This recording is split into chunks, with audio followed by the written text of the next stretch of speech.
I always ask people before we start recording, is there anything we need to take away? Anything you need me to stay away from topic wise? And I love what you just said, Michael. Go ahead, share what your answer was. There's nothing off limits with me. You know me. I mean, this is a free Yeah. fire zone. No third rail. No. You know, these things with all these documents coming out, you know, how much USAID was funding all these journalists and crap. I said to my team down here, I was like, put them all out. I'm clean. There's nothing there for me. I mean, so many people have offered me the gold and I never took it. Release it all. You know, I am going to come out squeaky clean. Now, that's why I don't have great funding, though. I don't have great funding, but I can sleep at night. Exactly. You know, even huge national outlets like the BBC, 8% that they put right on the pie graph themselves when they were challenged. So you don't know if there's 8%. right. But in this pie graph, that was one of the biggest single chunks was USAID funding BBC. Every British citizen has to pay a tax just to have a television or a radio because they're paying for the BBC. And we're funding 8%. It doesn't sound like much, but when you budget, It's huge. it's huge. When you budget for that, that's like making payroll or not making payroll. You know, that's like your suppliers are paid or they're not paid. So, you know, yeah, for sure, we control all of them.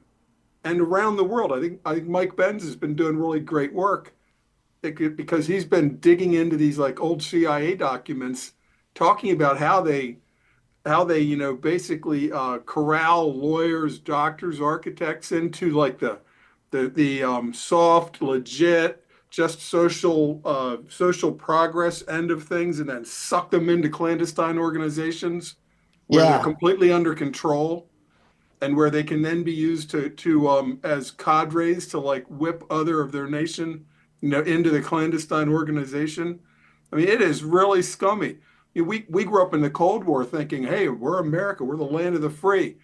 We don't have censorship because we got ABC, NBC, CBS, PBS, right? We can't possibly have censorship when we got the New York Times, the Washington Post, the LA Times, the Associated Press. It must be legit because we don't just have Pravda. But it turns out we do just have Pravda. And we didn't really know it until social media started digging into all these old files. Well, and That's right. And Politico was part of that. And I saw Right. something, and I don't know if it was confirmed, but Turning Point and Candace Owens received money from USAID. I don't You know, know, I met Candace Owens up in Tennessee at that Daily Wire place. She's an actress, man. She's an actress. It's all part of the ecosystem. yeah, but all of these people that once the point is once you're on, you know, you've got that main line into your vein, they own you because you start budgeting your life around that money. And Yeah. Politico is the classic example because Politico was the fountainhead Yeah. of the Russia collusion hoax, quote unquote. And I've heard who. Where'd you get the Candace thing, by the way, before we go? Because what Matt's saying is very important. I want to concentrate on what he's saying, but I need to tell somebody to look up this Candace thing. I saw somebody posted it on X, so take it for what it is. And I didn't have and I didn't save it. I should have, but it just kind of popped in my head as we were talking about this. I'm going to ask somebody to look into it right now. Yeah, it was specifically was Turning Point and Candace Owens received money from USAID. But disclaimer for people listening, I did not verify this. Let me see. So. I'm going to check this out. I'll have somebody check it out. Matt, what were you saying though?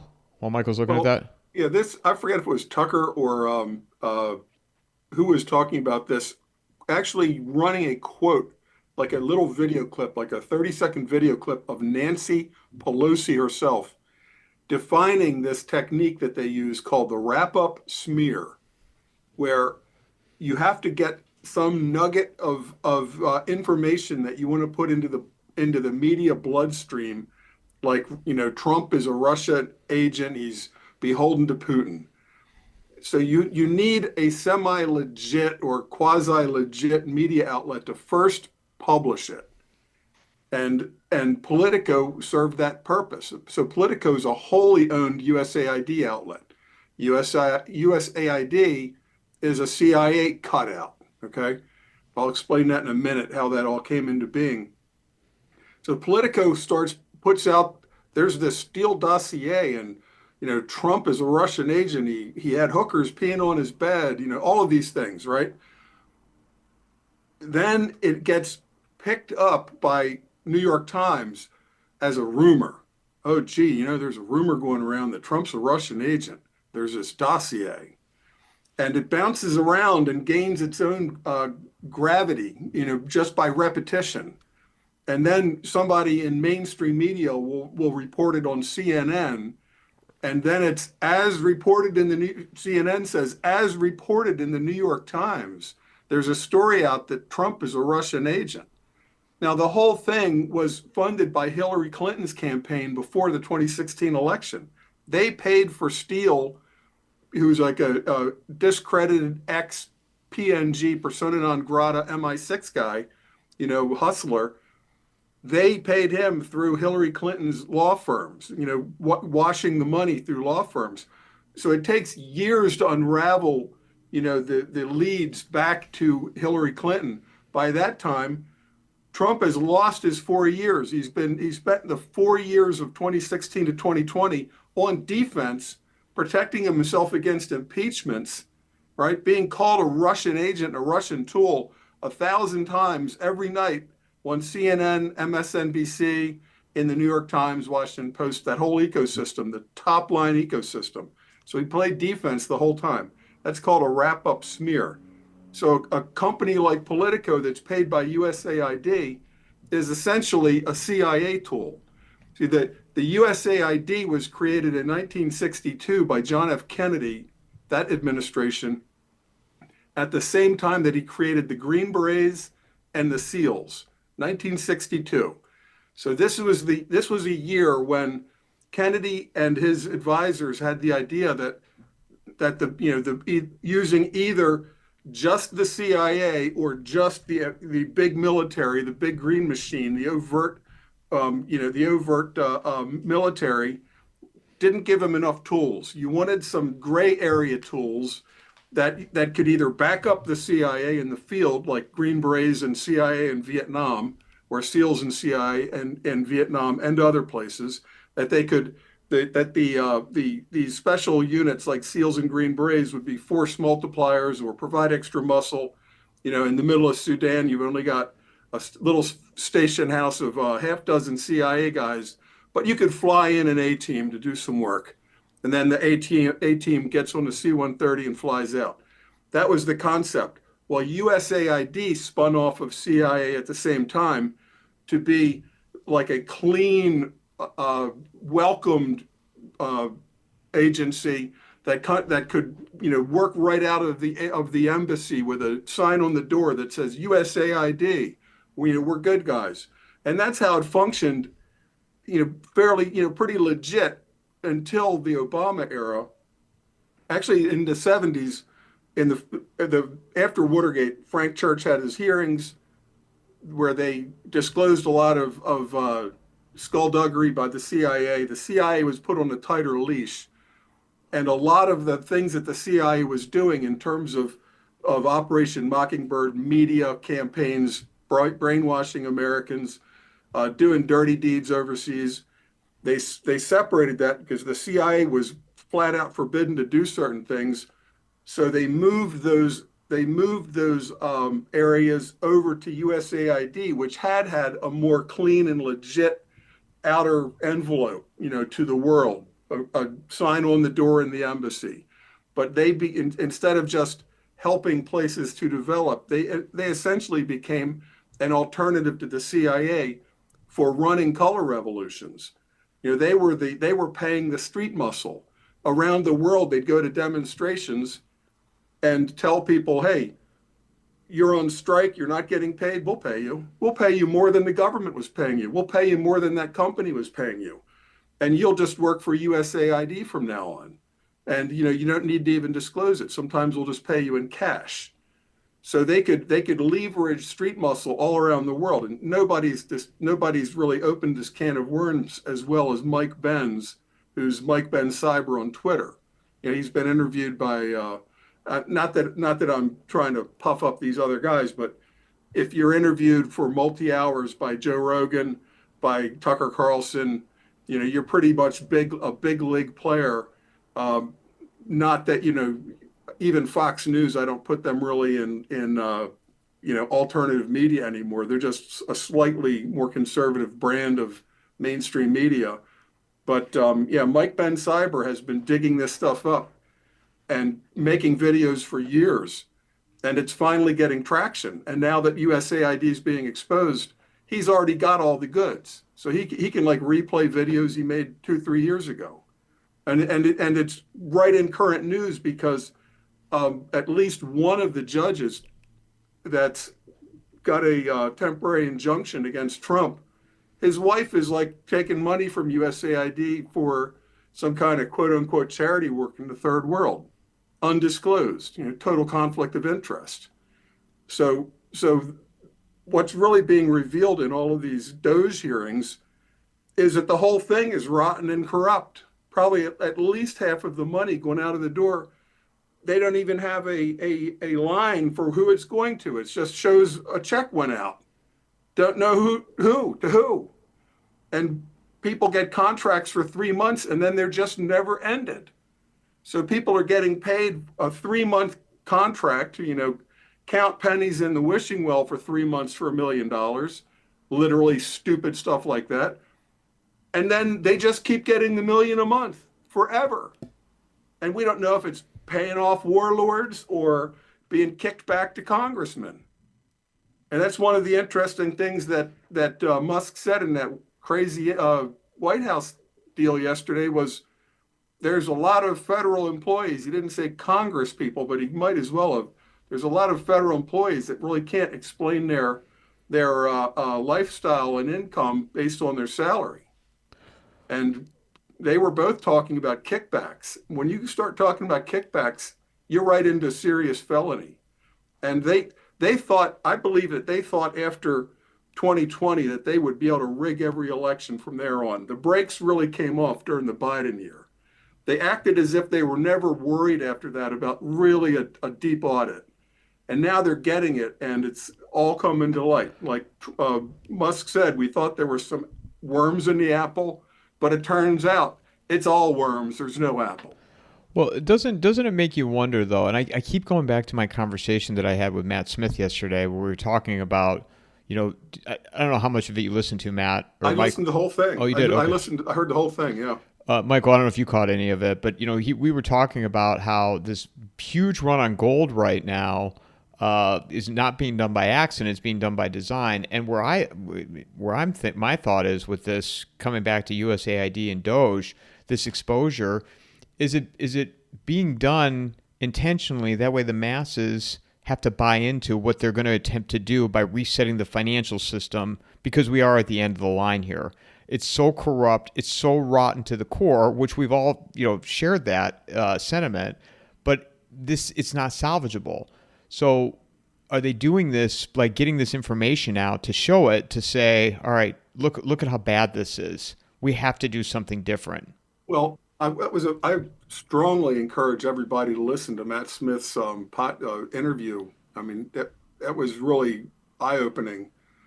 And the amount of gold that's coming out of physical gold, I'm not talking about COMEX, contracts, options, anything like that, paper gold, actual physical gold, put on the airplane and flown over, is like 10% of all the gold America allegedly has. It's just come over in the last few months, physically being brought back to America. And he says that it's not like a private buyer that's like buying on dips and or finishing a contract, taking their profit. The amounts can only be explained by the U.S. Treasury buying it, and the U.S. Treasury purchasing it in those quantities where they're not concerned about, they're continuing to buy at volume no matter what happens with the price. That it can only be for some kind of a really major grand financial restructuring. You know, On the gold, interestingly, yesterday when we came out of the Darien Gap, I had a call. It's a weekly call with a bunch of hedge fund managers and stuff. I don't know why I'm on. I'm like the token non throwing around billions of dollars guy. But I get to listen to them every week, and they go on for a couple of hours. It's super interesting. One of the guys yesterday said he just sold all of his gold. Chatham House rules, so I can't say more. But I mean, it was quite interesting, and the other people in the car are like, why would he do that?" But anyway, but there's, by the way, on Candace, when it comes to the USAID thing, she tweeted, "Hey, Russia Times, I appreciate you deleting the tweet suggesting that Charlie Kirk and I took hundreds of thousands of dollars from taxpayers via USAID, but it would be more respectable if you issued a formal retraction. People make mistakes, but please own yours." So it, yeah. so it didn't happen. Well, I think there's that sometimes, there's a phrase that takes on its own meaning, even though I don't really understand how the words relate to the context, like wrap up smear for the Politico, inserting the lie into the mainstream. That happens at a lot of levels. So like trying to take out Charlie Kirk, he used to be associated with Candace Owens a couple years ago. They traveled together, appeared together. Charlie Kirk's gone much more mainstream, Turning Point USA, and Candace has turned into sort of almost like a Kanye West caricature. Still interesting, but she's gone off on some pretty crazy tangents. What's But she done, Matt? What's Candace Owens done? well, she's very, very well. She's very deep into Macron's wife, who's probably a man. Mm. Like going into the biography of Macron's quote unquote wife, who's like a 20-year-old looking dude, 20-year-old quote unquote woman who looks like a dude who has like no traceable history. Macron was like 15 years old when he started going with Mrs. Macron. His first job, like right out of school, was like as a president at Rothschild Bank. You can't make this stuff up. Wow. It just seems like it's probably a lot there, but Candace is like totally wrapped up into those kind of I don't even say conspiracy theories, but just kind of like tangential theories that she really spends a lot of time in digging into, like the European, not saying royal family, but I mean like the banking families and these weird nepotistic and incestuous relationships that seem to a large degree drive our world. But Charlie Kirk, meanwhile, split from her and has become much more mainstream, appears on network television, Bannon War Room all the time, things like that. Has his own noon show on the same Real America's Voice channel that Bannon's on. Got a huge following.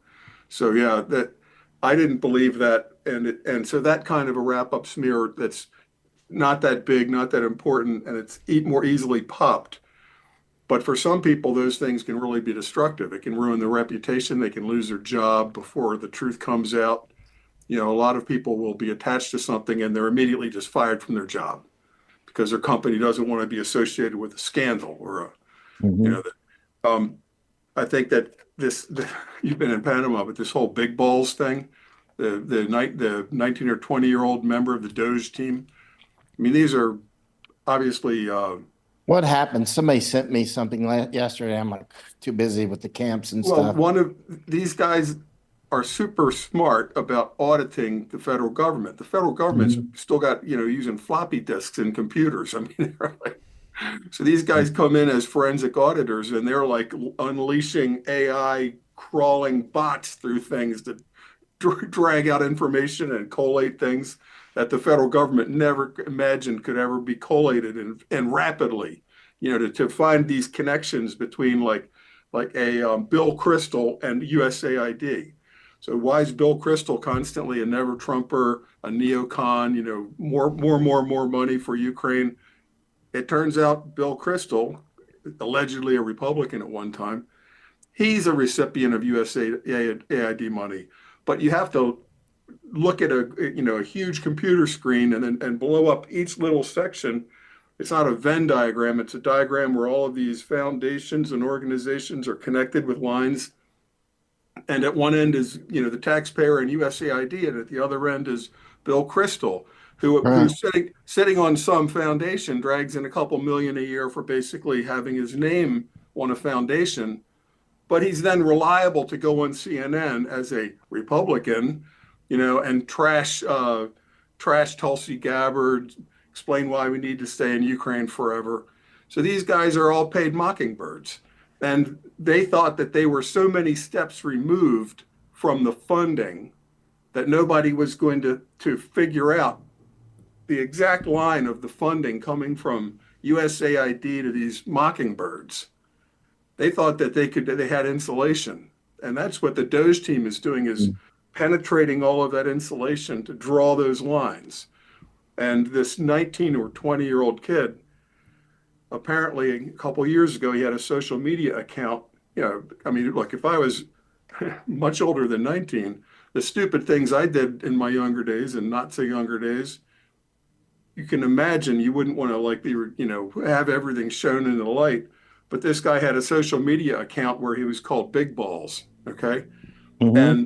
And he had made some anti-Indian posts, basically during that whole Vivek Ramaswamy H-1B visa thing. He had made some disparaging remarks about importing India into America. Oh my God, you can't do that. So he was let go from the DOGE team. But there was actually cancel culture blowback against that. And eventually, I believe he's back on the team, and people started just saying, we're not going to apologize. So a guy makes this, does something stupid when he's 16, you're going to condemn him for the rest of his life because he was. Hey, I'm not 16, and I'll say it right now. I've been to India for a year, and I don't want India to migrate over to the United States. So I'm not 16, and I'm saying that having been to India, it's a mistake. So JD hiring back. So JD Vance, who has an Indian wife, met through Vivek Ramaswamy, I believe, and I think that one of his kids is named like Vivek. He even came out and said, look, you can't fire this guy just because, he had some stupid statements on social media. Who gives a damn? And then, Matt, do you notice I don't go on any of those major programs anymore?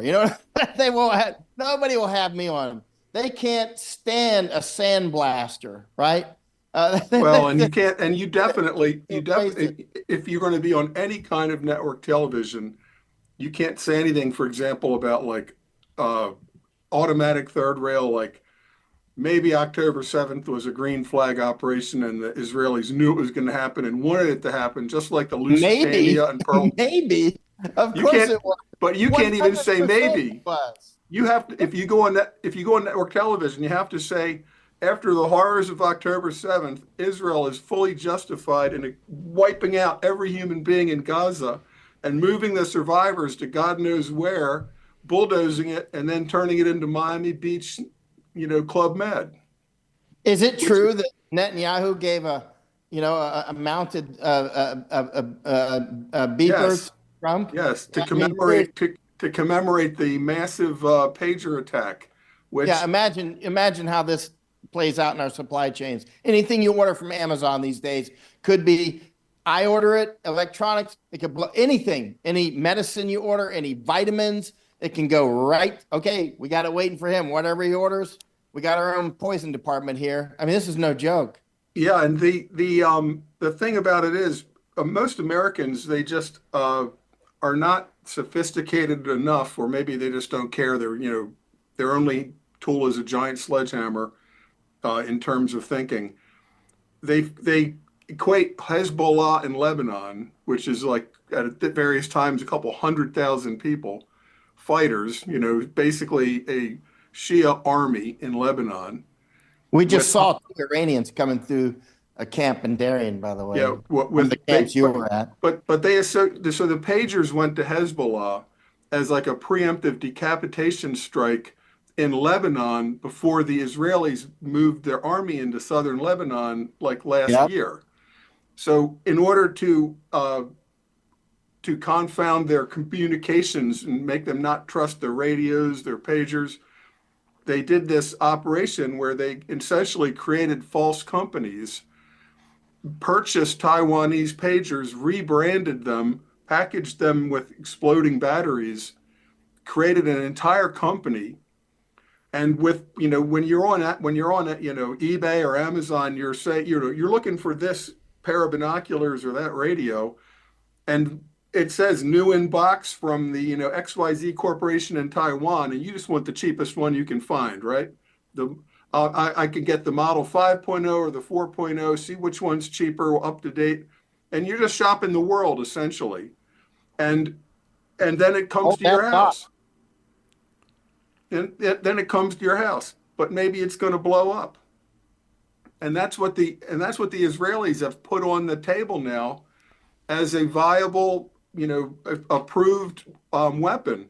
And I posted about this is happening in Russia-Ukraine war, where the Russians found first person. It's like virtual reality goggles for first person viewer drones.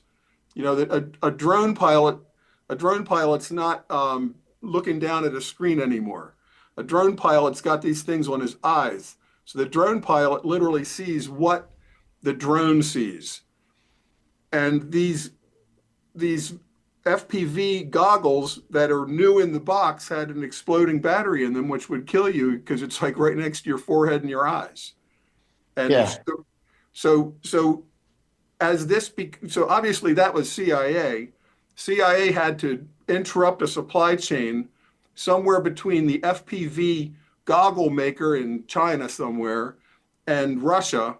They had to do what the Israelis did, set up a warehouse where these things are coming in, and the boxes can be opened and tampered with and then sent on to their end user in a Russian drone operator, they hoped. But what's going to happen out of this? This is going to now be Trump has said, great operation. When Netanyahu gave him the gold memento of the exploding pagers, Netanyahu said, good operation, like thumbs up. Well, what happens when we're sending SEALs and Green Berets into Mexico to take on the cartel? And the Green Beret's wife at Fort Bragg opens up the Amazon package and it blows up because the cartel won't care if it hits him or his wife or his kid. This is now on the table. Before, a bomber could put something in the mail one-on-one, like the Unabomber killed like a half dozen and maimed more in an anti-technology, his mind was in that anti-technology Luddite set. But that was not like a nation, Israel or America, setting up a program to tamper with packages that you're going to think is a legit package from Amazon, with your new iPhone, and it explodes on you. And since these electronics all have chips in them, they can have deep inside of the chip programming stay inert until certain date 6 months from now. Until then, nothing happens. And then on the same day, they can all be activated, the way the pagers were. So we're going to have a unintended consequence similar to what we've seen with airports. You used 25, 30 years ago, you could go out and see to the terminal, right to the where they're getting on the airplane and say goodbye to your wife. Now you can't because everybody's going through the lines of screening, take off your shoes, take off your belt. Well, imagine what's going to happen when people are getting gadgets from China and they're exploding. Or you think it's from China, but a Mexican cartel set up an operation somewhere in Texas where they're coming to them and then they send it to you. Then your wife gets her hand blown off. That's going to happen. This is literally one of the type of radios, not the pager, but radio that blew up. This is it. And these are the ones that I was using down on the border, right? Now I don't use them after that. But this is literally, this is a satellite walkie-talkie, by the way. So it's not a walkie-talkie point to point. It actually goes to the satellite and comes back down, right? So I can talk with anybody in the world. So think about that for a minute. So that means I could talk with you in Florida or over in Arizona, right? So that's voice now, not just text. Yeah, it's voice. Is that Starlink? Is that Starlink? No, it's ICOM. It's Iridium. Iridium. Okay. Yeah, and it's but it's satellite. I've had them for a long time, but yeah, I mean, this is the type of radio, because I saw I was like, oh, that's the ones I have, right? So I don't use them anymore. But And something about a lot of our economy right now has shifted to Amazon and eBay being delivered to you by FedEx or UPS or other delivery Yep. services, and you really don't know where that thing came from. It was probably came from either factory number 1, 2, or 3 in China, or maybe Taiwan or Singapore or wherever, Vietnam, and then it went to who knows how many warehouses in between. And you go on eBay and say, I want lowest price, US only. It's made in China, but I want to make sure the thing's in the USA right now. And I want lowest price. You know how easy that system will be to hack, to send you, somebody's just going to be there's monitoring. like a dozen ways to intercept that or more. I mean, there's so many ways to Yeah, intercept. and it's like, hey, Matt just ordered a new walkie-talkie. He won't know if it spent an extra day getting tampered with at our little facility before Yeah. we send it to him, and it won't blow up the day he gets it. It won't blow up for a month. I mean, these can be seeded anywhere, and people say, oh, Matt, people have sent And pipe bombs. vitamins. That's why I don't buy any vitamins. Or a lot of this is made in China, right? Yeah, you don't know what's in it. Well- And Oh, sorry, Matt. Go Go ahead. ahead. No. I wanted to ask, switching gears, but staying in the Middle East. What is this with Gaza and Trump saying now that he's not even going to buy it, he's going to take it? How is that going to? I want to get both your takes. How do you see this playing out? Unless he's doing some type of smoke and mirrors with all this. I was really shocked to hear Scott Ritter say, I thought Scott Ritter would agree with like Colonel McGregor, who had a good podcast with Judge Napolitano about this like a day or two ago. I thought Yeah, Scott Ritter, Gregor's driving me crazy on the China stuff, and I've told him that too. Right? but It's like, China's not our enemy. Why do you want to go to war with China? I'm like, I don't want to go to war with China. He's always sends me these messages, It's like, come yeah, on. what Ritter's take is that it's like typical Trump, come in with some crazy maximalist demand. You're hoping to get 50%. You come in saying, I'm demanding 200%. That's my last offer. And you're really hoping, instead of, Biden would come in and say, will you take 50%? No. How about 10%? And then, Biden would get 10%, get a bitch slapping, by anybody. Trump comes in the other way. Trump comes in full, all guns blazing. I want 200%. I'm going to take Panama, right? I'm going to take Greenland. What he's going to get out of Greenland is many more concessions on basing privileges, things like that. Because really, in the long run, all Denmark wants is for it to say Denmark on the globe. When you look at Greenland, because nobody can find Denmark. Okay, Denmark's the size of like New Jersey, so nobody can find Denmark. But they look at Greenland, and what does it say under Greenland? Denmark. That's what they care I think about. there's people in Europe that can't find Denmark on a map, and I'm actually Right. serious about that. Right, and the other Scandinavians look at the Danes, the way they speak it. The Danes' version of Norwegian and Swedish is like a garbage language to Norwegians and Swedes. It's like it's like Cuban Spanish compared You to racist, Castilian you. Spanish. Yeah, but even though they can read each other's language, you can tell it anyway. The same thing with Panama. Trump comes in, we're going to just take Panama. We own the canal. We own the canal zone. We're taking it back, and you get concessions that way because it's like better than being invaded. It's better than parachutes again. But and except for this Gaza thing, what I've been very hopeful about. A week or two ago, Rubio came out and had like some statements that the era of the unipolar world is over, and we're going to basically, it'll take a long time to get there, but it's like, look, Russia, you take care of that area of the world. We're going to take the Americas. We're going to push China out of Central America, Panama, try to keep them out of South America, where they're already very heavily.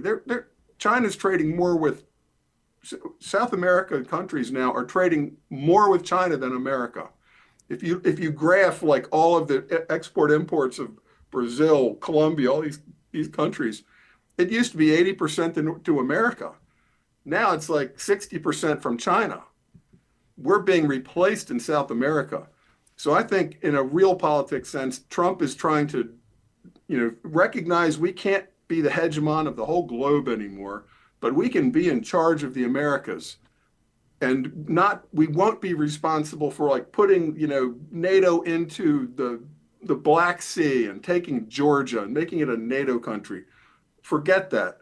So I think, but the Gaza thing's got me really puzzled. Scott Ritter thinks it's just a negotiating tactic, but it's insane to think 1.5 million people are just going to be airdropped into Ireland? Jump on a bus or a plane. Where? Willingly, but even willingly. Well, here before also with that, how is there 1.5 for 1.7 million people? How are they still alive there?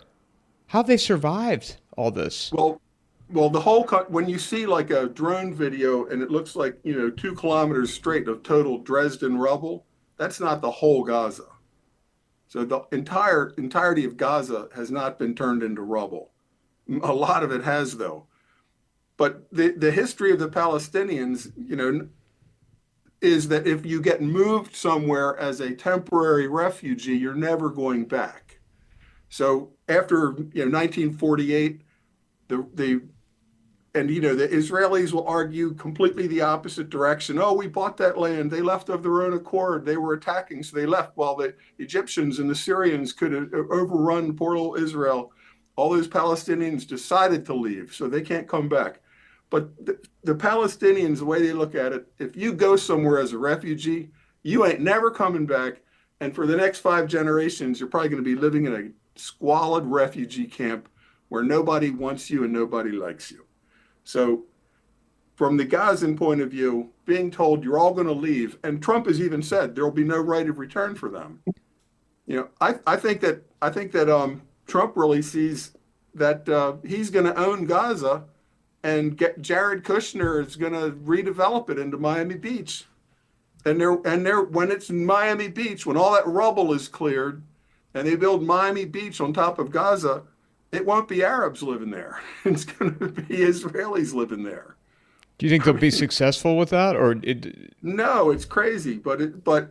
And except for Gaza, I think I've been kind of supportive of Trump's even talking about Greenland. I just see that as, look, you're going to get more concessions for more bases. Same thing with Panama. You'll reduce China's influence in Panama.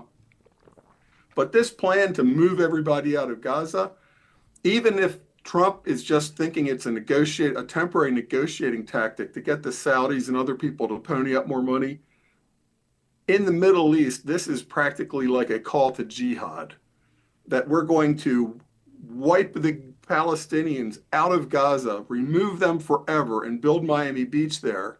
Because that when they hear, a new financial area, it'll be fantastic.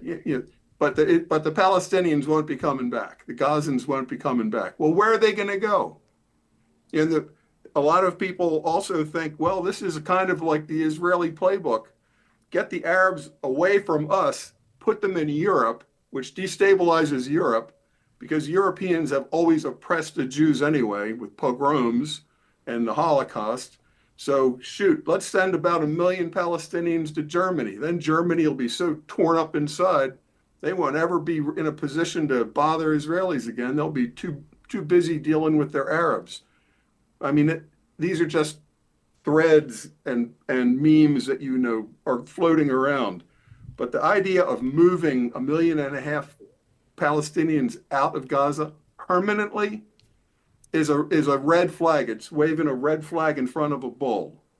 From Turkey, the Egypt. First time that we predicted this publicly was on about October 9th, literally, because on October 6th, we were in the Darien at one of the camps.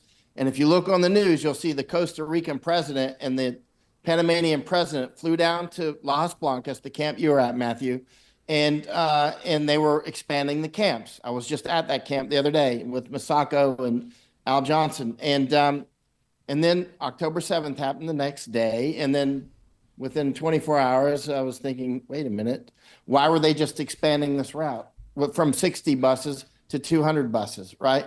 And anyway, it didn't take, a lot more data points to realize they're going to start flowing through the gap, and some definitely are. By the way, we saw 2 Iranians the other day, and then the center front made us leave. This is another factor where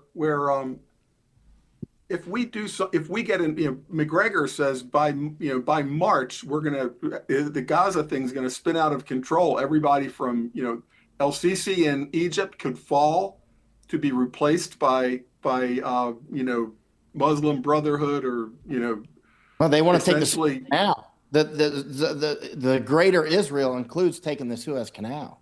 How does Turkey play into all this, though? How will Turkey's going to have something to say about all this too? Greater Israel doesn't have the muscle. No, but we do.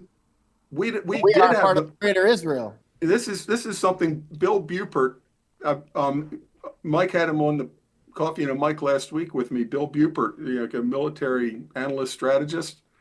He says the whole concept of peer versus non-peer, peer versus near peer, is becoming an obsolete concept because, for example, even the Houthis can drive an aircraft carrier out of the Red Sea. They don't even have a navy. Okay, any country, the Mexican cartels can come up with Stinger missiles that shoot down our passenger airliners. The concept of we can beat you into submission because you're a small country with a small GDP and you don't have a navy. Well, the Houthis have run us out of the Red Sea. That's the Suez Canal. Imagine what that's doing to the Egyptian economy. Well, imagine if this thing over sending the Palestinians out of Gaza results in a big intervention. We're landing the Marines in Gaza, for example. I can't imagine how he says we're just going to take it. How do you buy it? He says we're just going to own it. Okay, I guess that means the Marines. When that happens, there's going to be bombs going off across America because we've just let in tens of thousands of these guys, Shia from the Middle East, right up the Darien Gap. Talking to the choir, man. You think they're just going to sit on their hands? We've been saying this thousands of times. And then Egypt falls. And you've got look what happened in Syria. Assad was backed by Russia, had a military, had surface-to-air missiles, tanks, a conventional military. It was overtaken by a motorbike army in 2 weeks because of their a really bold strike using the Colonel Boyd OODA Loop Observe Orient Decide Act. They moved on motorbikes and pickup trucks so fast that a conventional military, underpaid, demoralized because we've sanctioned their country to the point where the soldiers aren't being paid, right? The soldiers, only way they can get paid, a Syrian Assad soldier could get paid is setting up roadblocks, shaking people down at roadblocks, which, pisses off the local populations. They're not going to support the Assad army. That's all based on our sanctions against Syria. So it set up a situation where a motorbike army could conquer the country in 2 weeks. So this is what kind of like in line with what Bill Bupert's talking about. There's no peer versus non-peer anymore. You could have Egypt taken over by a motorbike army in 2 weeks.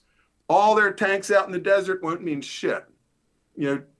Whether they've got a Mirage jet or they've got an old MiG jet won't mean shit. A motorbike army could just seize all the control points, all the control nodes so rapidly that conventional military can't stand up and fight it. It's like two knights in armor in the old days, and you threw a hornet's nest in between them.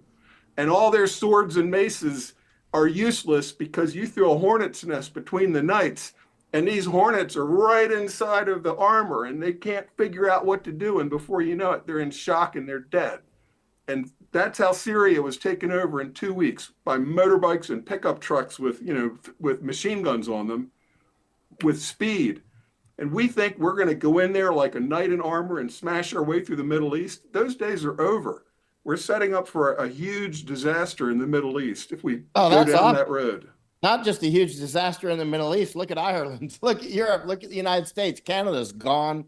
Ireland's gone. Sweden's gone. Luxembourg is gone. Netherlands, whether they know it yet or not, are gone. I mean, it's like, I know the Dutch always get upset when I say that, but I've been rolling around Netherlands a lot. You're gone. You waited too long. The Rubicon has been crossed. You've lost the demographical initiative, right?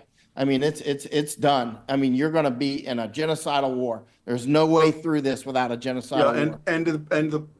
The UK is maybe one of the best examples of this, because in the They're UK, gone. They're they've gone. recruited so many Muslim police, and that the the people that go to jail are the ones that criticize the Islamic invasion of the UK.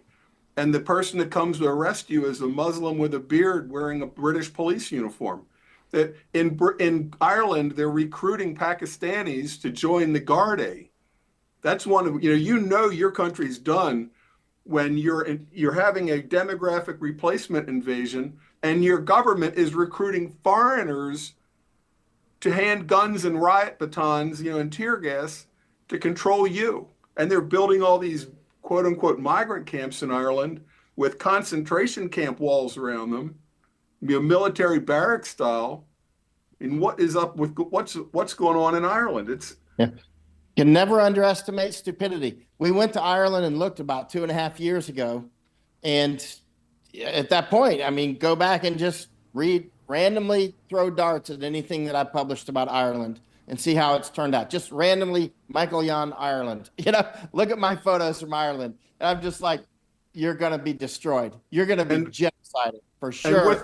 It's too late at this point. And it's not just the demographic replacement. And this is something that, you've really been, drilled in on. When the former prime minister said, "Oh, we're a big net exporter of food," it's like, yeah, but you import the fertilizer. You import all of the inputs that make the food. If these island nations like Ireland and Japan traditionally can go into famines. I mean, Ireland famine, it kind of rings a bell.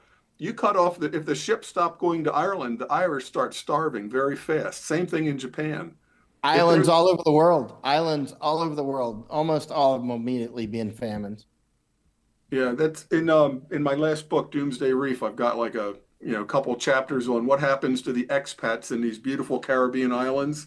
Where they've gone they've gone to live the good life in these Caribbean islands. With their gold and their money and their airplanes and boats, while they're gonna enjoy the Caribbean while America crashes and burns. But when the tourists stop going to these islands, they can't pay for the reverse osmosis plant that the people drink the water from. The reverse osmosis water plant takes salt water, turns it into drinking water, but only if you've got a shipload of fuel coming in every month. And when these things stop, the small islands will shrivel up and die first, like a garden, in a drought.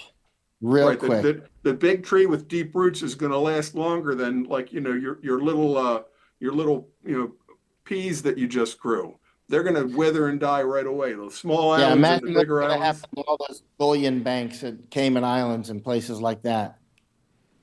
Yeah, it'll be starvation. The people that can fly out will, but how many jets are there? But but this is. And in the Matt Smith interview, I really hope people listen to the Matt Smith interview, because it's so wide ranging. It's very deep, and it's a very different perspective than what you're going to generally hear.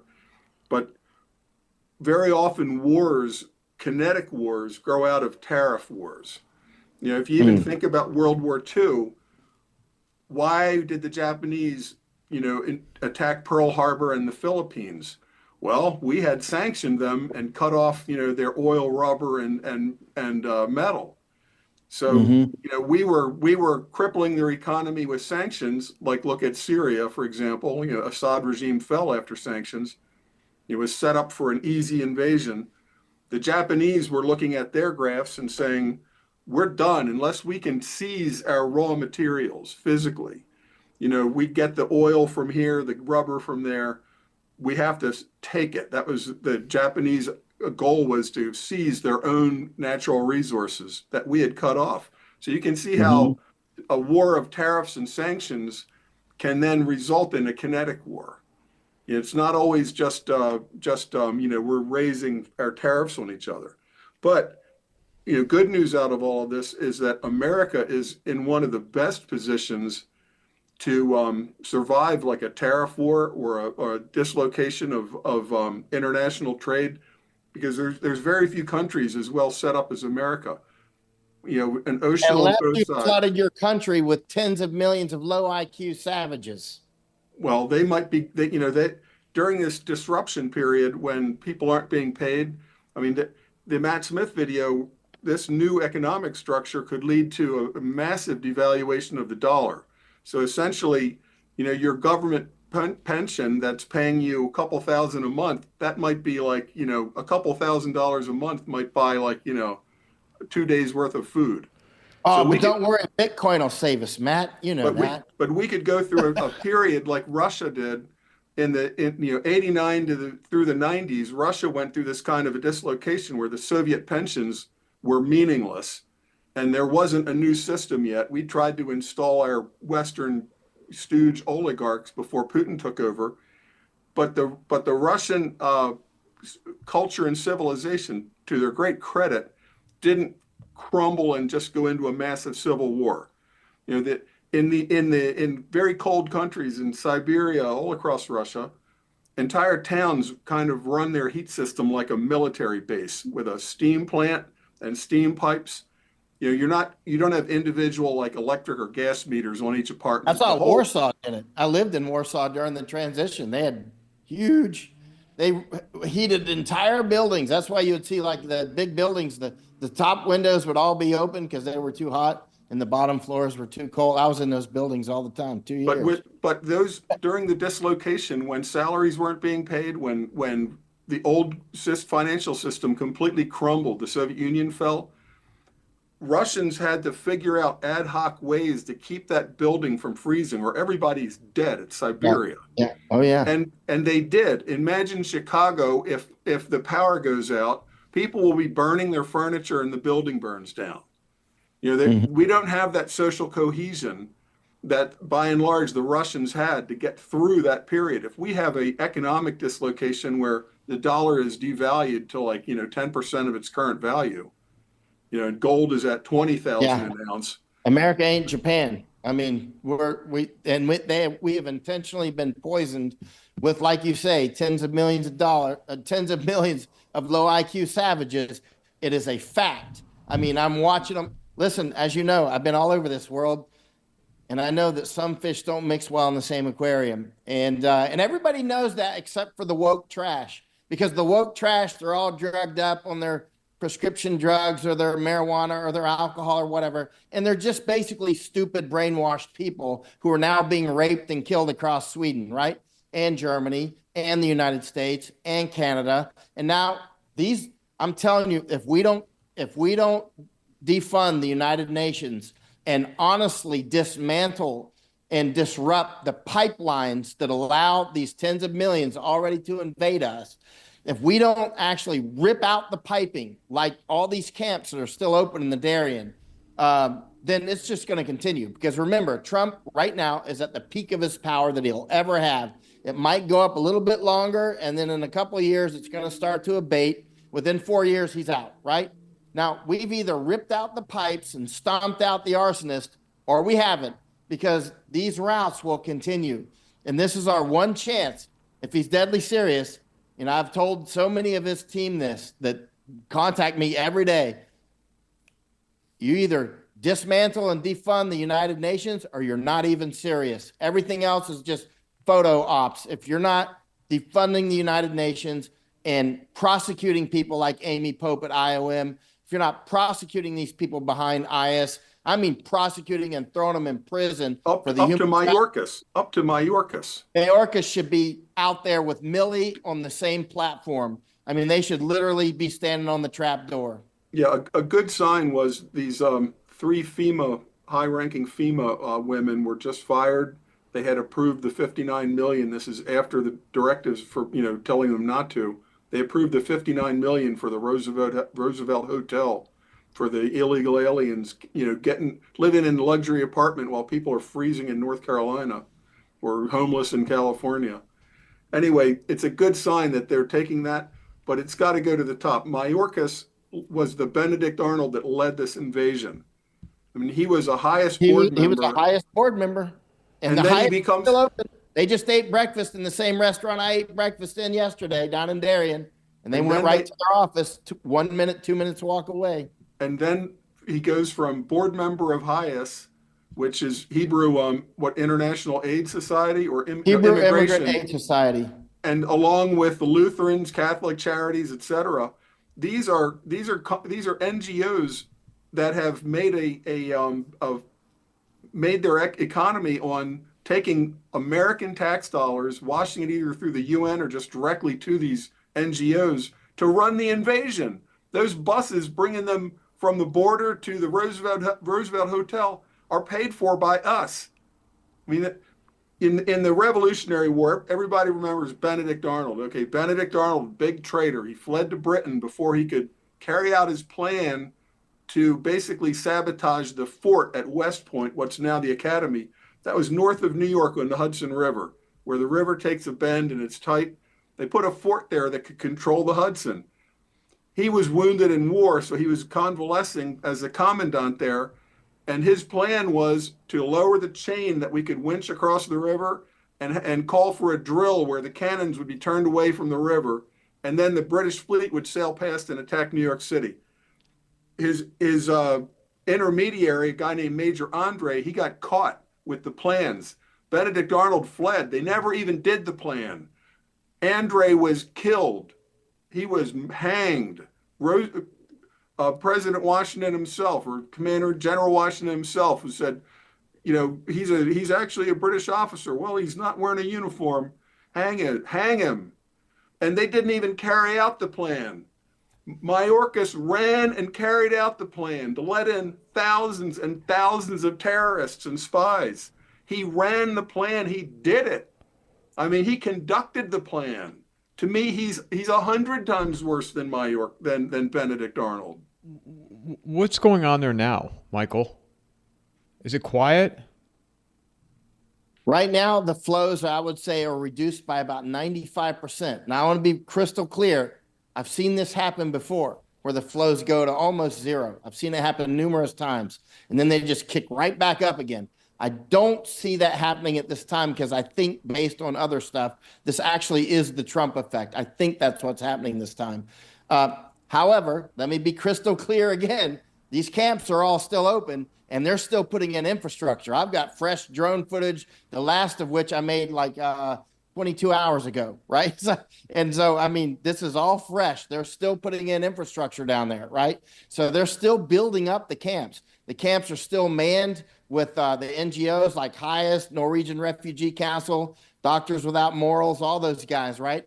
But they're down to less than 5%, I think, of what they would be right now at this time of year if Trump were not in office. But I want to be, again, crystal clear. If we don't rip out United Nations and all these, doing this to USAID is absolutely outstanding. Great. Keep ripping them out, right? Rip out USAID. But we have to go for United Nations globally, and we have to start prosecuting people like Mayorkas. He needs to stand on the trap door, like no kidding. I mean, we're too lenient with treason. We treat it like, oh, well, whatever. You know, you're a bad guy. You know, it needs to go old school with this stuff. Likewise, these people that are donating massive money, knowing it's going into child trafficking, they are child traffickers. And also these Border Patrol, which we have on video, loading thousands of people. I made this video, as did many other people on the Texas, Arizona, New Mexico, and California borders. Literally loading, just doing my job, sir. You can see the Border Patrol Union on Twitter literally saying, hey, these officers are just doing their jobs. They're just following orders. Literally saying that, like straight out of Nazi land, with no sense of awareness at all. You know, literally the Border Patrol. Look at the BP Union Twitter page. They'll actually say they had to follow orders. What, you had to follow orders to invade your own country? Why don't you, so if they ordered you to say, I don't know, go burn down some building in New York, would you do that too? Right? I mean, at some point, this is just wrong. And you have to say, I'm not following orders, right? But if you go ahead and take your paycheck and you follow the orders, then you're doing it for money. You're basically doing treason for money, right?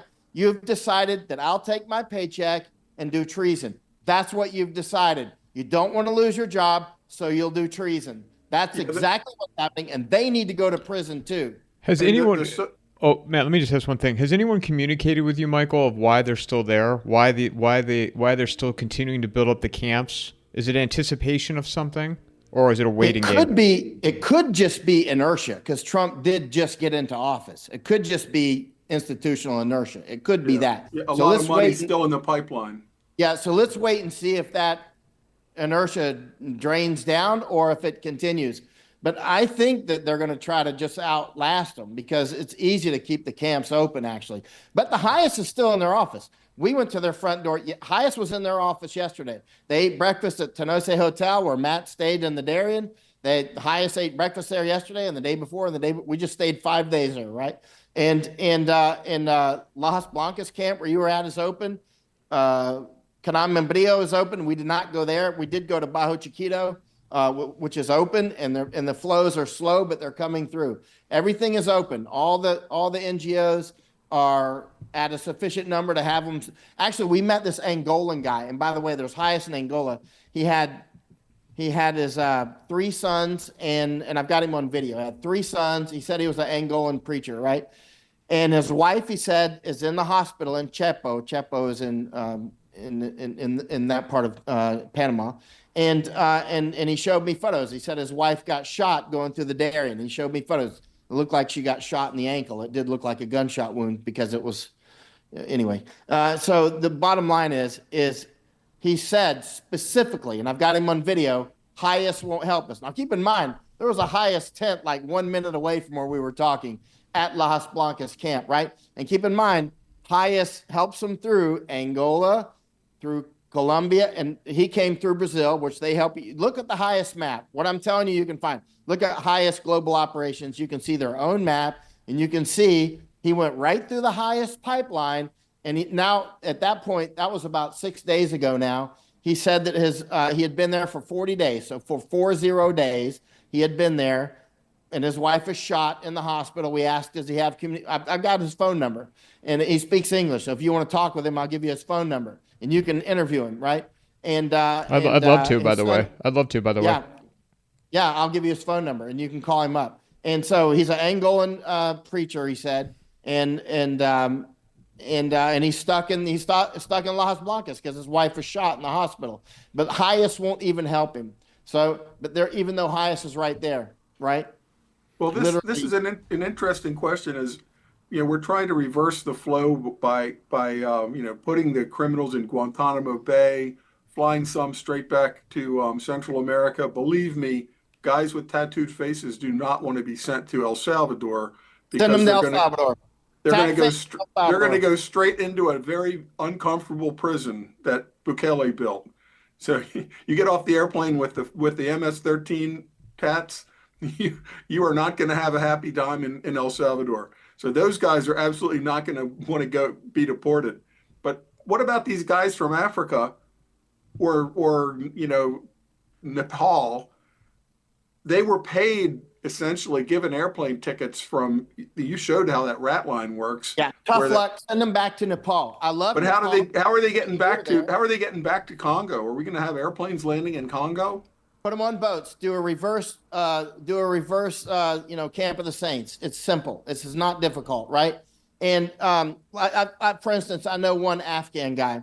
His name is Zabi. I can give you his number as well. He lives in Los Angeles now. I helped his wife and kids get out of Afghanistan. Anyway, I knew him from he's a Baluch guy, and he said when he was 14 years old, he said now he's about 35ish or 40, probably 40, and when he was 14 years old, he said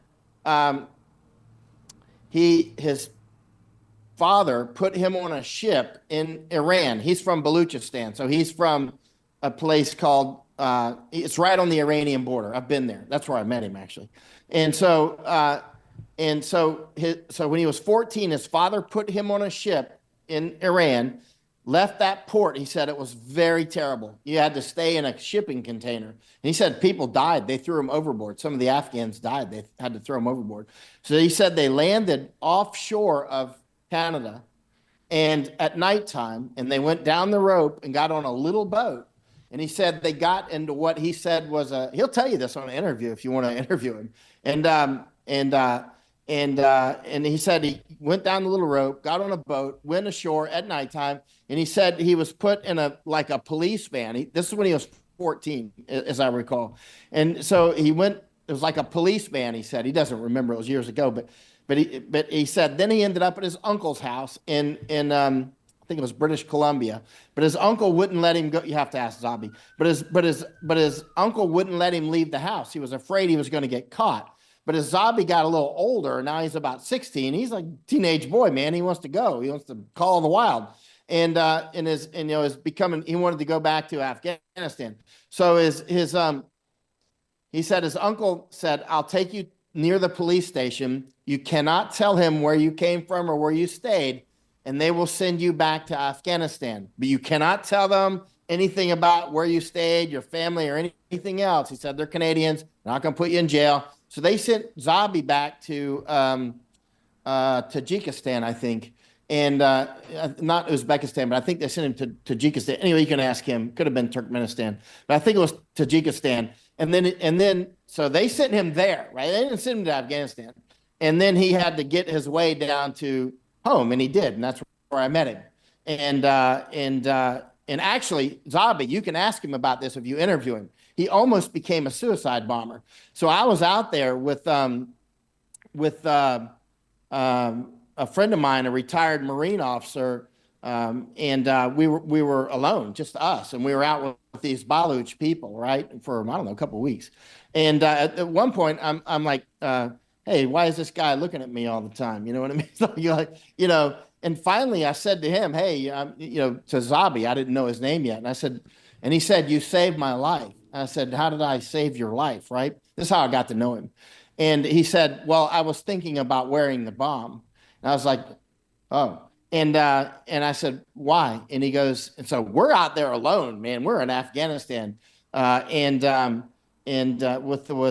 Tim Lynch is his name, the retired Marine infantry officer that I was with in Afghanistan. So he lives in Texas now. So I was there with Tim, and I'm like, "Wow, this guy."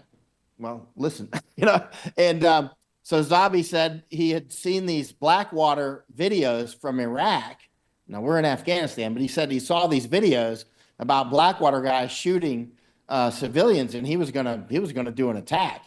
And he said when he was doing his homework, his intelligence, basically, he was reading my work because his English is quite good, right? And he said that when he was reading my work, he realized that we don't all hate Muslims. Like he saw the photo that I took of the U.S. soldier with the little girl Farah after the car bomb and things like that, right? He'll tell you this. I'll bet you he'll go on an interview. I'll bet you 90% chance he'll do it. And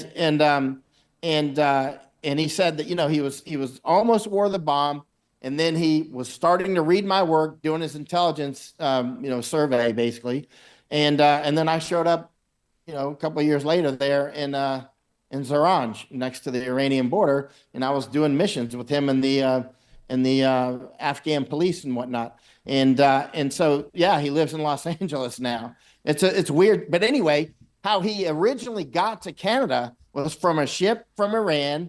When it took like a month, he said. Let him tell you the story. And he said people died; they had to throw him overboard. Came down the what are those ropes called, Matt? You're a SEAL. The like a rope Jacob ladder. Yeah. Jacob ladder, right? So he came down the Jacob ladder. What's that? Just a rope ladder. Oh yeah, or Jacob ladder, I think they call him here in the or canal. pilot boat. Yeah, That's so how he the came pilot down climbed that, up the ship. got in the little boat, went to what he thinks was a police vehicle, and stayed with his uncle for a couple of years. Got rambunctious, ended up back in Afghanistan, and that's where I met him. And he lives in south of Los Angeles. So people do move around, and I was just thinking about what does it cost? We sent money to the UN, and our NGOs funded HIAS and all these groups to bring these people into our country. Then we give them cell phones and debit cards and put them up in hotels. What does that cost? And their kid needs braces or their teeth fixed, medical care, all of this. Sending them back is actually cheaper. Would have been better never to bring them in, but sending them back is cheaper than having them on the public, welfare for the next 5 generations. Plus the social consequences of this wonderful diversity, adding nice people like Chechens and Baluchistanis to our Nepal wonderful will take them back anyway. Nepal will take the Nepalese back. And there's others that won't take them back, like Venezuela. They just land them in Guyana next door and let them go across the river. And one of the things that the DOGE, to kind of connect us to the DOGE, they're offering federal employees an 8-month salary severance package because it's going to be cheaper to pay these, useless do-nothings that have been staying at home for the last 4 years. It'll be cheaper to pay them an 8-month severance package and then cut them loose than to keep paying them for the next 20 years and then a pension after that. So it's cheaper to send a guy back to anywhere, Congo, Nepal, anywhere, than to fund him here in this country for the rest of his life. So if you offer a guy a plane ticket and $10,000, he can go back to Nepal with 10 grand. Unfortunately, a lot of these people scrimped and saved the 10 grand to leave their village in Africa, borrowing from relatives even. So if they show back up, they might not be that welcomed.